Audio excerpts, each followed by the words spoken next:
Good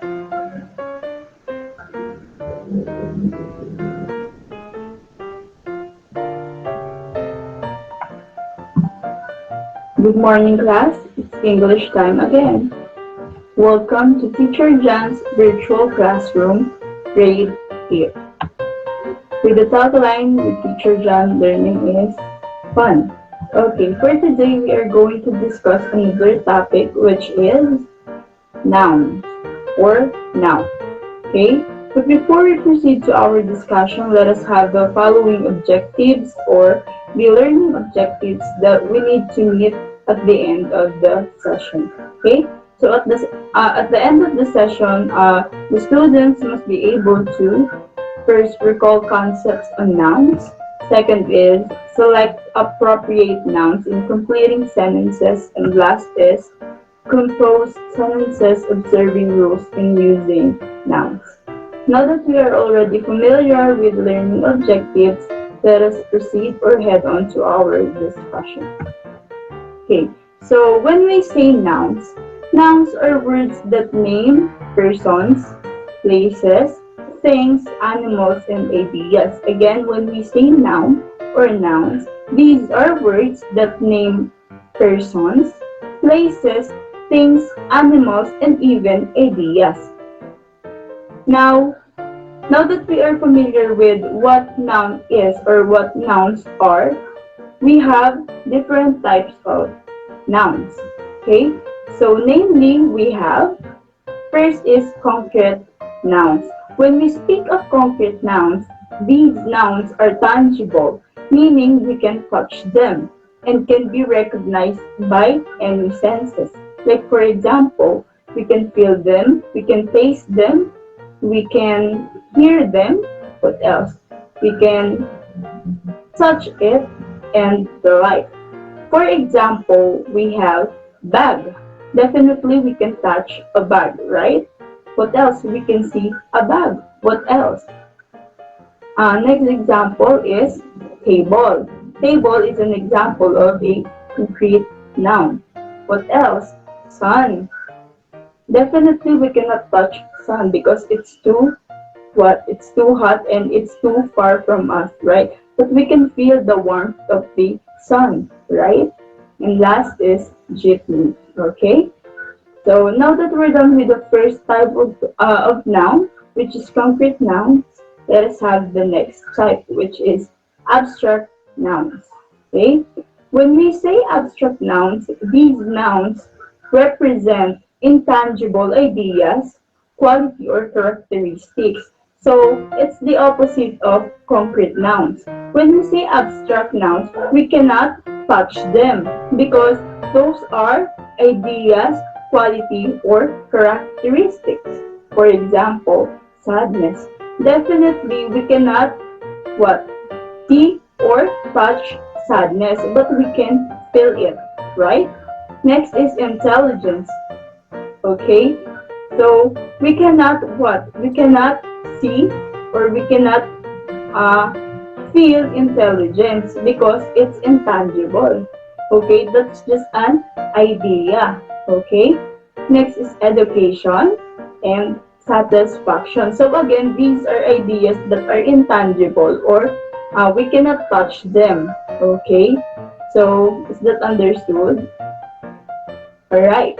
Next is proper nouns. So, I know that we are all familiar with proper nouns. And when we speak of proper nouns, nouns are specific. Okay? And it is written in capital letters. Always remember that. Again, when we speak of proper nouns, these are specific and it always starts with what?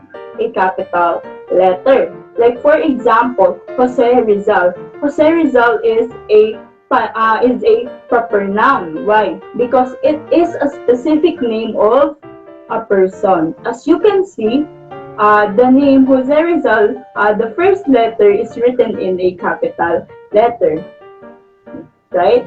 Capital J and then capital R because it is a specific name of a person. Just like your name, it should be written in what? Or the first letter of your name should be written in capital letter. Okay, so since it is a proper noun. It is a specific name of a person. Okay? Get it, class? Next is Philippines. Philippines is a country. However, it is a specific name of a country. So it should be written in, the first letter should be written in capital letter. Okay? And just like other countries like Japan, Korea, what else? China. Okay, those are specific names of countries. So it should be written in capital letter, or the starting letter should be written in a capital letter. Okay? Next is Mangyan. Mangyan is a group of ethnic people here in the Philippines, right? Okay, so since it is a specific name of an ethnic group in the Philippines, it should be written in capital letter, the first letter of the word Mangyan. Okay, just like Secretary Duque. So Secretary Duque is the current Secretary of the Department of Health. No? So Secretary Duque is a specific name of a person again. That's why it is written in, the first letter is written in a capital letter or big letter, as you can see or as you can observe. Okay? Are we clear with proper nouns now? Alright. So again, when we say proper nouns, always remember that these nouns are specific. Okay? And it is written in capital letters. Okay? So now let's head on to the next type, which is common nouns. So in contrary or in contrast with proper nouns, we have common nouns. Just like earlier, when I said proper nouns, it is specific. In common nouns, these nouns naman are in general form, meaning as a whole or in general. Okay? For example, common noun is school. Okay? That's a specific, that's a general, that is in general form. Why? Because there are lots of school, right? So how are we going to transform this common noun, the school, into a proper noun? Like for example, Sampaguita High School. Okay? That is a specific name of a school, right? But when we speak of common nouns, again, it is in general form. That's school. What else? Teacher. Okay? What else? Country. And then doctor. So these are, again, examples of common nouns, meaning they are in general form. Okay. Let's transform the following into a proper noun. Okay? The common noun for teacher is teacher. Okay? Now let's transform it or change it into proper noun. For example, the proper noun for teacher is Miss Del Rosario or Mrs. Reyes. Okay? That's a specific name of a teacher. But in common noun, okay, we call them teacher or teachers. Okay? Next is country. Okay? So, let's make it proper. Okay? Examples are Philippines, okay, China, United States of America, and the like. So those are in proper form. However, in general, they are called country or countries. Okay? And then doctors, for example, Dr. Rosario, or we can have Dr. Gina Dignos, our school principal. Okay? So, do you get it, class? Okay, so next is, we're down to the next type, which is collective nouns. Okay, so when we say collective nouns, class, these nouns refer to groups. Again, when we say collective, that's why we say collective. Collect, meaning it's about group, or it talks about a group or groups, which can be either singular or plural.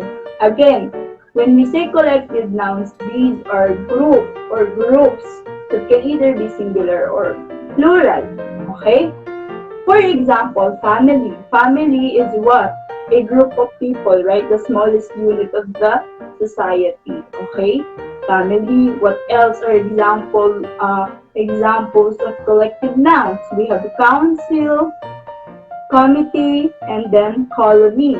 Okay, let's have another example. For example, basketball team. Okay, it talks about a group of basketball players. So that falls under collective nouns. Okay, what else aside from basketball team? Uh, yeah, group. For example, group 1, group 2, group 3, or team A, team B, or team C. Again, those are under collective nouns. Okay? So, let's have the next type of noun, which is count nouns. Okay? Basically, when we say count nouns, these are nouns that are countable. Obviously, these nouns are nouns that we can count. Okay? For example, apples. Okay? Let's use it in a sentence. Okay?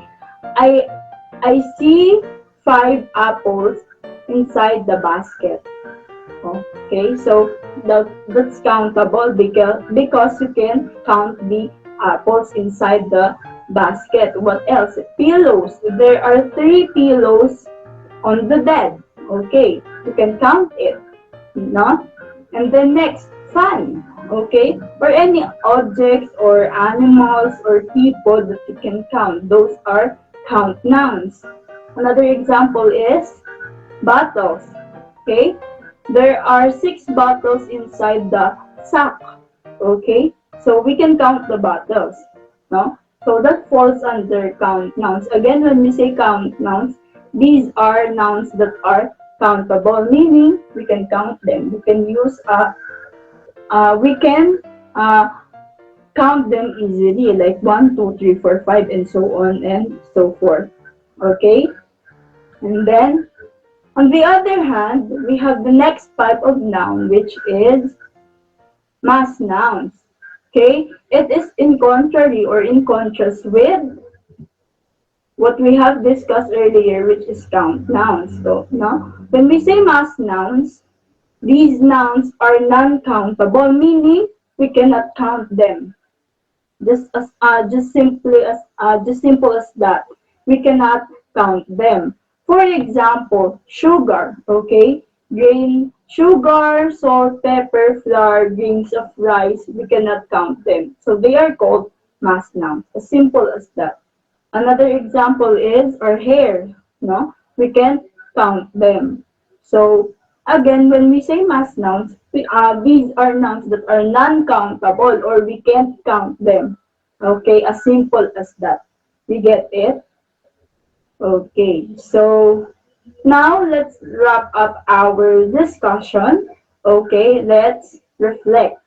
Again, what are nouns? When we say nouns, it means what? An animal, a person, a place, a thing, okay, an animal, or even ideas. Okay.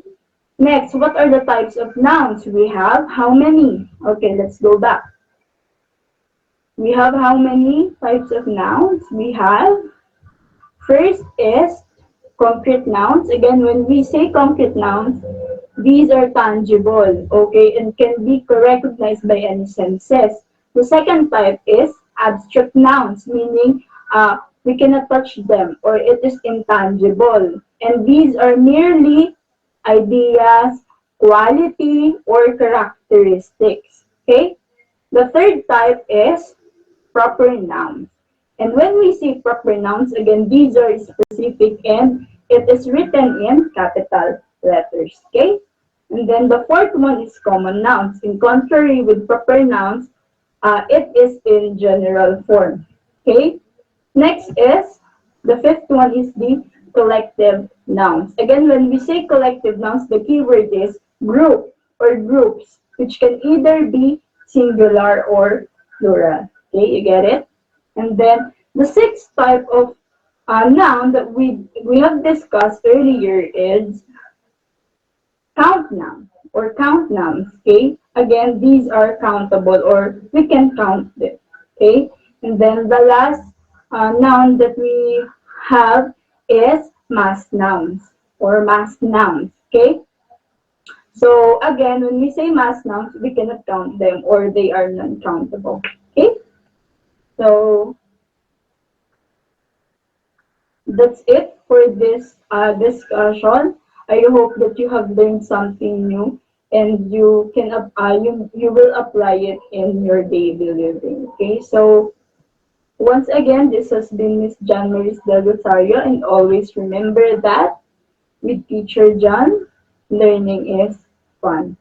Okay, thank you very much.